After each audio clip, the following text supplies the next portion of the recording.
Yo, what's up guys? Welcome to my channel. This channel is going to be about trading only. We're focused on the grind, on the trading, on the candlesticks, on the charts. You guys already know. Alright, so getting into this recap of this trade, it's currently 12 in the fucking morning. And honestly, I do not recommend trading at this hour, but this setup was so amazing. I just had to not let it go, dude. Alright, so of course, I de-risked for this 5 micros across 5 accounts instead of doing an actual mini, which is my regular sizing position, I guess you could say.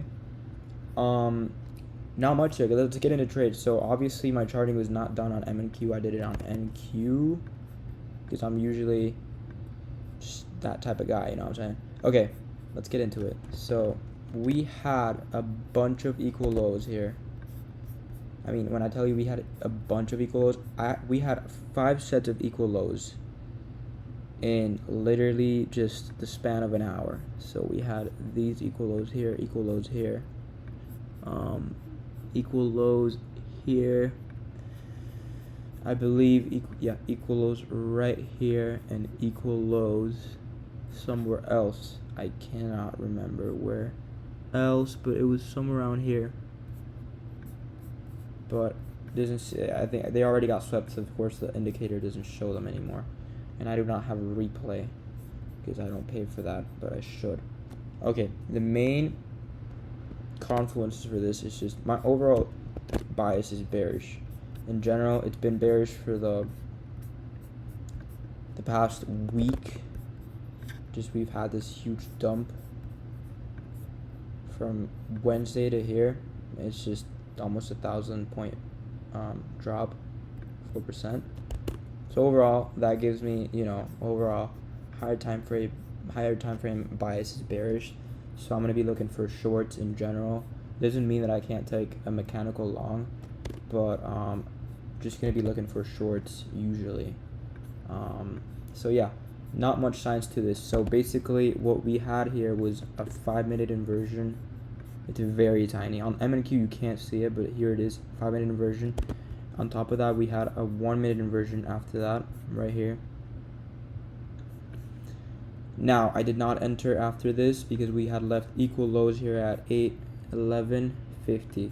So I was like, damn, you know what? I'll put a limit order at 8:12. See if it hits.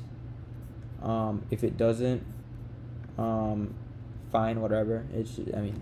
It's just a trade I can trade tomorrow. So I wasn't really like eager, like I wasn't overly like worried of not taking the trade, which is honestly like a blessing, because sometimes I'm just eager to take a trade and I maybe rush in, market order, or put a lower limit order. But I really wanted to see the soup of these equal highs that we have right here, and I just put a limit order, or we were here and I just put a limit order right here. And I was like, dude, you know what, fine. And I was risking $100 for 190. This was 2R, almost 2R. And I was like, you know what? I'll take it. I'll put the limit order. If it hits, it hits. If it doesn't, it doesn't. And it did. Surprisingly, with this huge candle, we had some displacement here and completely shut down after that, and literally hit TP in around 5 minutes. I think this was really fast, 7 minutes. With this huge candle. Of course, it's not huge compared to NY session, but here in an Asian session, a 10-point candle is just massive. Alright, so that was it. There was equal lows here, 793-ish. Equal lows there.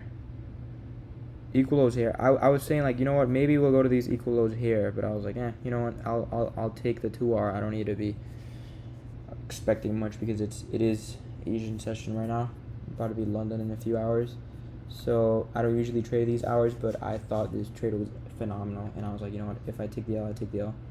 I don't really mind. It's $100. And you guys, dude, bro, I usually trade with the 1 mini. 5 micros was so chill.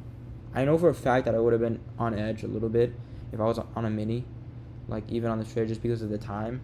I took 5 micros, and that was probably the best decision. And as you can see right here, we have the accounts. Just overall, let me show you guys real quick how to do this. Okay, 1, 2, 3, 4, 5. So after fees and commission, it's 181 across all the accounts. So I'm in a little bit of drawdown on this account. Managed to recoup a lot of losses on this, and these two 50Ks were chilling at $1,600, and then this other 150Ks at $2,000. This one's gonna need a little bit more of work because of the consistency. But other than that, it was in drawdown. Now it's not. I'm just grateful to have it back above the 150K. So not much to it, not much science to it. Lovely trade. I wish NY was as clean as this was, because lately this week it's just been terrible. Like, I don't know, like it's just been like really bad. Like, we have 9:30 opened here today. When was this?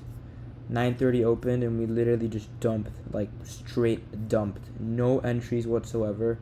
Like, I don't know, man. It's just, I don't like these type of days where we just dump and like right at the open, or rip right at the open end. I just do not like that, and I'm sure most of you guys do not like that either. But if you did make some bread, then congrats, awesome. I mean, not the type of trades I usually do not want to trade at 9:30. Wait, I'm not looking at the right chart. I'm not looking at the right time. This is 10 o'clock, bro. This was the dump at open. I was looking at the wrong dump. So this was a dump at open. 360 points in an hour, around there. Because I was looking at this and I was, damn, like, dude, this is kind of clean. Like, this is a 5-minute inversion right here, you know. I mean, obviously you won't take this unless you want to, but it's like, you know. Yeah. Anyways, quick recap. I'm gonna be doing I'm gonna be trying to do these recaps. Probably gonna trade tomorrow. NY, if anything. There's a setup. If there's not, because this price action has been really bad, like terrible. I'm in the PB trading Discord, and like, bro, Blake has not even taken a trade in like this entire week. I don't know the last time he took a trade. I don't know when it was, but I usually tune into their lives, and he's really goated. I mean, you guys should check them out. PB trading. But yeah, 100%, bro. This week has been really bad for me in general. Lots of psychological challenges and hurdles, but we get through it. I'm starting to build some buffer on these accounts. Hopefully tomorrow we extend that, but if not, I'll just, Monday. Thanksgiving week, I've heard ICT, says it's not really a good week to trade. I'll probably be trading it, but just with a little bit more caution. Probably just downsizing even at 5 micros, who knows? Because I actually traded this. I don't usually trade 5 micros, but this was so chill and relaxed. Whereas when I'm in with like 1 mini, sometimes it's, a little volatile at, 20 point stops, 25 point stops, turn into $500 losses. You lose 2 in a row and you're down 1,000. So, on the other hand, like if you're trading micros, I'd rather be like giving up profits to risking less. So I'll probably just take into account that next week is not going to be as clean, and trade micros tomorrow if I do, and next week as well. And just try to not even rush it, because the payout windows on Tradify, which is the accounts that I'm funded with right now, they work on December 1st to the 4th, and then the 15th to the 18th. And of course, I'm not really that close to the buffers I need to be to request a payout. You need like 9,000 on the new 150Ks, and then 3,000 on the 50Ks, like with 20% consistency. But I'm not at 20% consistency. I'm at around like 70% consistency. So I'm not even gonna rush it. I'm not even gonna like stress about it. I'm just gonna work on the trades and figure out the money stuff later on, when I do end up getting to those buffers and meeting the consistency. So yeah, guys, just want to make this quick recap. It's my first video on this account. Hope you guys enjoy. I'll be doing more of these, and just good luck trading tomorrow, and have a blessed night, and tomorrow have a blessed day. Appreciate y'all. Good night, man.